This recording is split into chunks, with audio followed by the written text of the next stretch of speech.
And you gotta ask yourself this question. If you're a beat maker and you're making music, are you distributing your music through any platforms other than YouTube, just uploading to YouTube? Yes or no?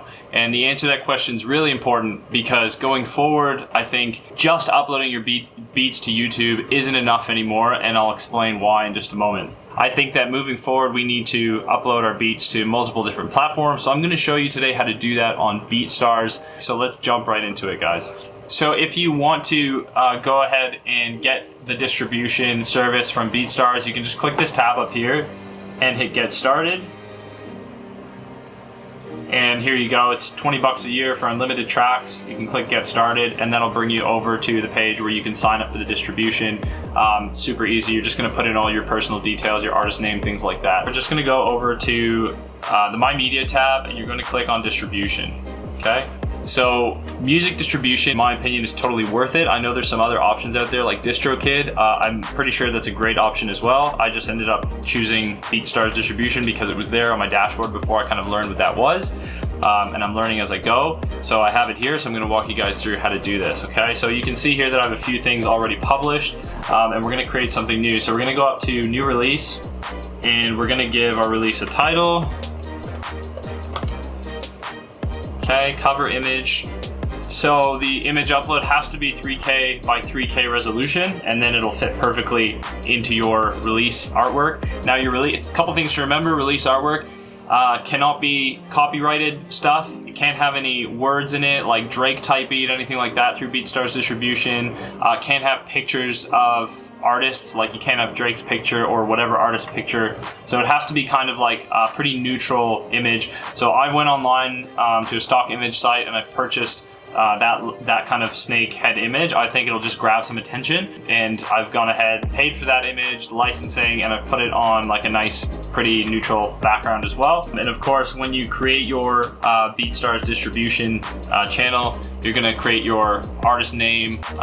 You need to make a label name, which doesn't really matter. You can just make it whatever you want.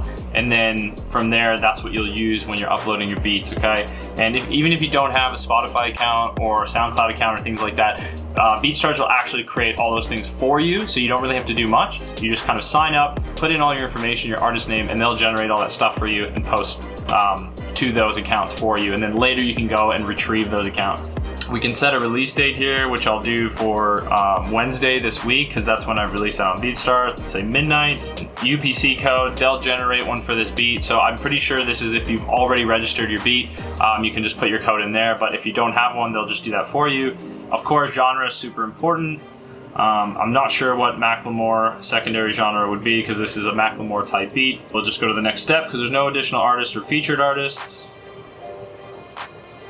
Add a track, so I'll just upload this now, and I'm gonna upload just the WAV file untagged, just because it's going to streaming platforms where you can't really download it. I just want people to be able to enjoy it without my tag. Okay, composer, I just like to put my artist name in there. The rest I'll leave blank, that's fine. We're just gonna tick the instrumental box so it knows how to categorize your beat on Spotify and other streaming platforms. Save that. Okay, so now my track is ready, and I can go ahead, hit next step. Now we're gonna select all 39 stores. And now this is really important. YouTube Content ID is the only one that's gonna pop up and ask you this question. It's basically asking you if you're the original creator or if you've used any loops that someone else has made or might have been used somewhere else. So if you have used loops that are pretty common or that you've heard before or that you think might be pretty widespread in terms of use, then definitely just hit cancel. That'll leave that off YouTube Content ID. But for this track, I've pretty much created everything from scratch. So I'm gonna click confirm. So basically what that's gonna do is if anyone on YouTube just uses your beat without permission, they're gonna get a copyright strike on that. And you'll get notified. I'm not too sure how that works. It really depends on what you want to do with that. If you want people to use your beat and spread your music on the internet, that's fine. I'm still up in the air about it. I don't really know which direction to go with that. So sometimes I tick this box, sometimes I don't, but I'll tick it for the sake of this video. And then our next step, it kind of gives you a look at what this looks like before you release it. So all of your information, release date, blah, blah, blah, where it's going, And then of course you can hit distribute. Just remember that once you do hit distribute, you can't change or fix anything about the release. So just make sure that everything is dialed in before you go ahead and click the distribute button.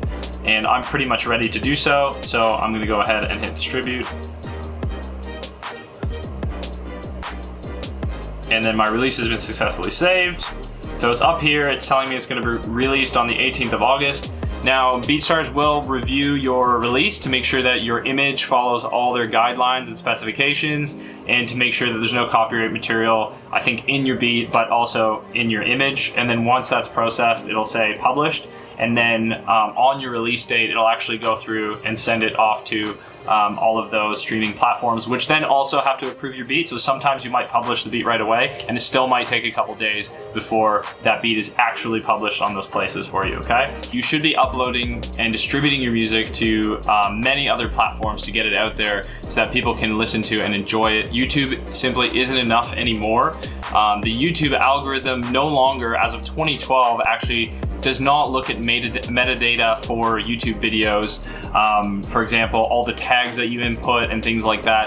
YouTube actually moved towards trying to suggest videos to users based on thumbnail, click-through rate, and viewer retention. So how many people stay on and watch your video. That gives YouTube an idea of the quality of your videos. So being beat makers, it's pretty hard to create a video that's engaging just for a beat, right? So I think that moving forward, we need to upload our beats to multiple different platforms.